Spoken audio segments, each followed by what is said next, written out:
Madhya Pradesh cabinet की बैठक आज माननीय मुख्यमंत्री शिवराज सिंह जी चौहान की अध्यक्षता में वल्लभ भवन में संपन्न हुई, जिसमें अनेक महत्वपूर्ण निर्णय हुए। आज माननीय मुख्यमंत्री जी के द्वारा जो खिलौने का कार्यक्रम है शाम को, उसके बारे में विस्तृत रूप से अपने भाव को आमजन और सामान्य जन से जोड़ने की प्रक्रिया को उन्होंने विस्तार से बताया। उन्होंने अगले सप्ताह के सम्मानित मंत्रियों के कार्यक्रम 25 तारीख को जैसे हमारा कार्यक्रम जुड़ने का है, 27 तारीख को मूंग की दाल के वितरण का है, 28 तारीख को प्रधानमंत्री आवास 7.5 लाख लोगों को देने का है, सभी जनपद इसका केंद्र रहेंगे। 28 को ही माननीय महामहिम राष्ट्रपति जी आ रहे हैं और प्रदेश के स्वास्थ्य केंद्रों का शिलान्यास और उद्घाटन करने वाले हैं। सभी सम्मानित मंत्रीगणों को अपने क्षेत्र में स्वास्थ्य केंद्रों से जुड़ना है। 29 तारीख को महामहिम राष्ट्रपति जी उज्जैन में जो उनका कार्यक्रम है और 31 मई को माननीय प्रधानमंत्री जी हितग्राही मूलक योजनाओं के बारे में सीधा संवाद गरीब कल्याण योजनाओं का प्रारंभ करेंगे। प्रारंभ 10-15 बजे ये कार्यक्रम प्रारंभ होगा, 10:45 में मुख्यमंत्री जी का उद्बोधन होगा, 11 बजे से प्रधानमंत्री जी इन सबसे जुड़ेंगे। माननीय मुख्यमंत्री जी 27 तारीख को 7 बजे गांव से बात करेंगे और जिसमें समरस पंचायत जो होंगी हमारी, उन समरस पंचायतों को वो विस्तार के साथ में बताएंगे कि कैसे विकास समरस पंचायत का होगा। आज माननीय मुख्यमंत्री द्वारा जो मुख्य रूप से निर्णय लिए गए वो हमारे फसल बीमा, भारत सरकार द्वारा जो फसल बीमा योजना है उसको आज यहां पर अनुमोदित किया गया है। आप सबको यह विषय सर्वविदित होगा ही कि बीमा के लिए हमारे यहां सबसे ज्यादा राशि मध्य प्रदेश की सरकार के द्वारा पिछली बार भी दी गई थी और इस बार भी हमारे यहां पर बीमा की राशि बड़ी संख्या में मध्य प्रदेश द्वारा किसानों को दिए जाने का निर्णय लिया गया है। 7,618 करोड़ पिछले साल 49 लाख किसानों को बांटी थी, जबकि इस बार यह राशि 17,072.30 करोड़ का वित्तीय आकार इसका निर्धारित करने का लक्ष्य किया है। इसमें 8,410 केंद्रांश और 8,410 राज्यांश ऐसे मिलाकर के आगे 2021, 22-23 के लिए यह योजना बनाई जा रही है। मैं यहाँ यह कहना भी प्रासंगिक समझता हूँ कि किसानों का सर्वे, पहले बहुत शिकायत आती थी कि पटवारियों के द्वारा इसका किया, उसका नहीं किया, उसका ज्यादा कर दिया, मेरा कम कर दिया। अब ये सैटेलाइट के द्वारा किसानों का सर्वे होगा, जो कि अपने आप में एक बड़ी किसानों की भ्रम की स्थिति है, उसको दूर करने के लिए है, वो दूर हो जाएगी। किसानों के लिए आज अनेक सौगातें हमारे यहाँ पर दी गई हैं। ये जो रामपुरा मनासा सूक्ष्म उद्वहन सिंचाई योजना है, उसमें 1,208.89 करोड़ के लिए लागत राशि वाला, उसमें सिंचाई क्षमता जिसकी 65,400 है रबी हेतु, इसकी प्रशासकीय स्वीकृति कैबिनेट के द्वारा दी गई है, जिसमें 215 गांवों को सिंचाई की सुविधा का इसमें लाभ प्राप्त होगा। इससे किसानों के अंदर काफी वो रहेगी। आज किसानों की दृष्टि से मध्य प्रदेश का जो टैरिफ है किसानों को सब्सिडी देने वाला, वो 22,800 करोड़ रुपए की सब्सिडी देने का किसान और घरेलू उपभोक्ताओं को, इसको हम अगर विभाजित रूप से देखेंगे तो 16,000 करोड़ के लगभग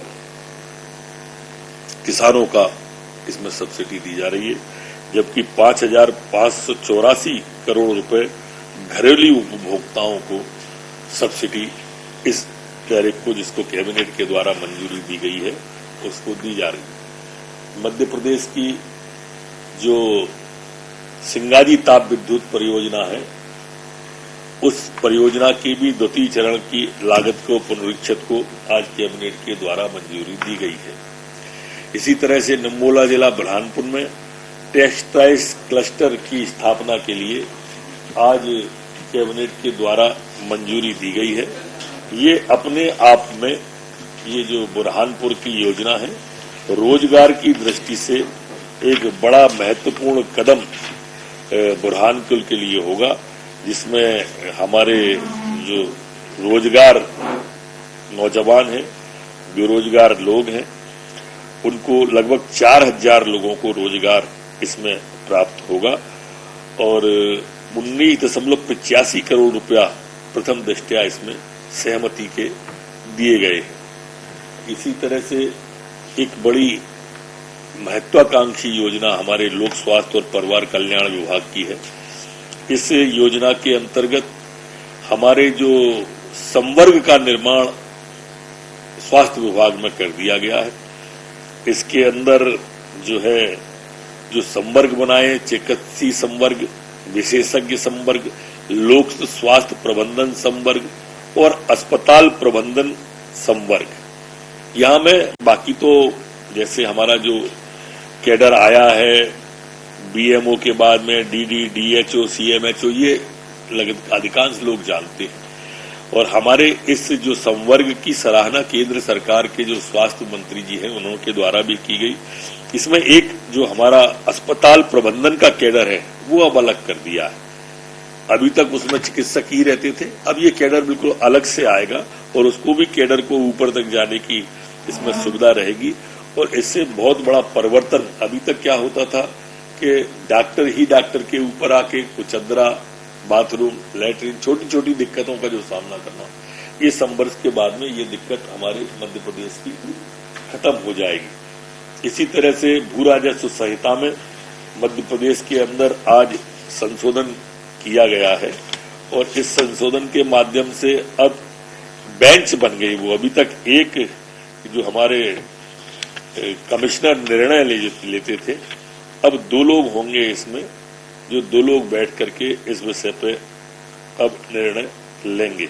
एकल पीठ की जगह बेंच सुनवाई, बोर्ड ऑफ रेवेन्यू में एकल पीठ की जगह बेंच अब इसकी सुनवाई मध्य प्रदेश के अंदर करेगी। जो हमारे उज्जैन के अंदर इस्कॉन का मंदिर था, उनका लंबे समय से विषय चला आ रहा था।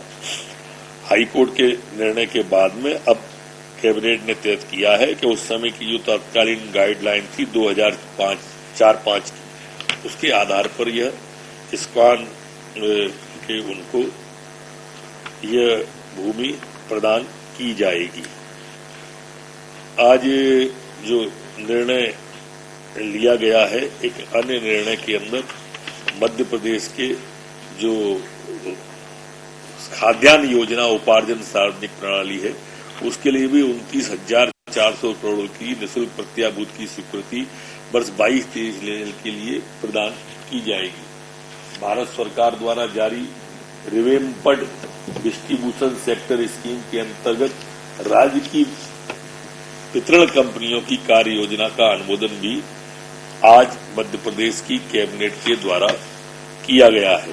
इसमें प्रीपेड स्मार्ट मॉनिटरिंग एवं सिस्टम मॉनिटरिंग के अंतर्गत तीनों वितरण कंपनियों के कार्य प्रस्तावित कार्यों की कुल लागत 8,736 करोड़ रुपए की होगी।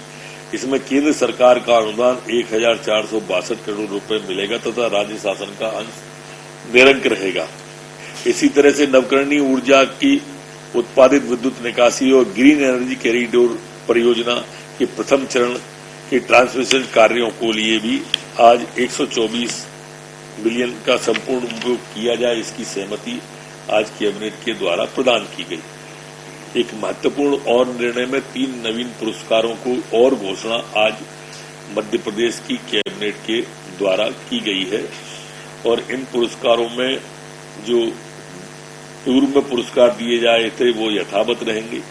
इन प्रति पुरस्कार का सम्मान राशि 5 लाख रुपए होगी। सम्मान की कुल राशि 50 लाख रुपए होगी। एक ही कार्य क्षेत्र श्रेणी में अधिक से व्यक्ति पात्र होने पर पुरस्कार राशि बराबर वितरित की जाएगी। आवेदन केवल मध्य प्रदेश के मूल निवासी ही कर सकेंगे। एकीकृत पोर्टल तैयार किया जा रहा है जिस पर आवेदन ऑनलाइन प्राप्त किए जाएंगे। पुरस्कार प्रतिवर्ष मध्य प्रदेश स्थापना दिवस 1 नवंबर पर दिए जाएंगे। आवेदन की स्क्रीनिंग के लिए महानिदेशक प्रसाद आत्मा की अध्यक्षता में कमेटी गठित की जाएगी। जो टीम इसकी बनेगी वो विभिन्न श्रेणियों में 5 पुरस्कार की राशि इसकी देगी। 3 तरह के पुरस्कार इसमें हैं। इसमें नंबर 1 का है मध्य प्रदेश गौरव सम्मान, नंबर 2 है मुख्यमंत्री उत्कृष्टता पुरस्कार टीम और तीसरा है मुख्यमंत्री उत्कृष्टता पुरस्कार नवाचार। ये 3 तरह के पुरस्कार इसमें दिए जाएंगे। एक ग्रामीण ऋण विमुक्ति विधेयक को भी आज यहाँ पर कैबिनेट के द्वारा अनुमति प्रदान की गई है। आज जो हमारी नवगठित जिला निवाड़ी में 5 अस्थायी पदों के श्रेण उप जिला अध्यक्ष 1, सहायक अधीक्षक 1, लेखपाल सह उच्च श्रेणी लिपिक 1, निम्न श्रेणी लिपिक 1, डाटा एंट्री संविदा ऑपरेटर 1 ऐसे करके इन 5 पदों की स्वीकृति प्रदान की गई है।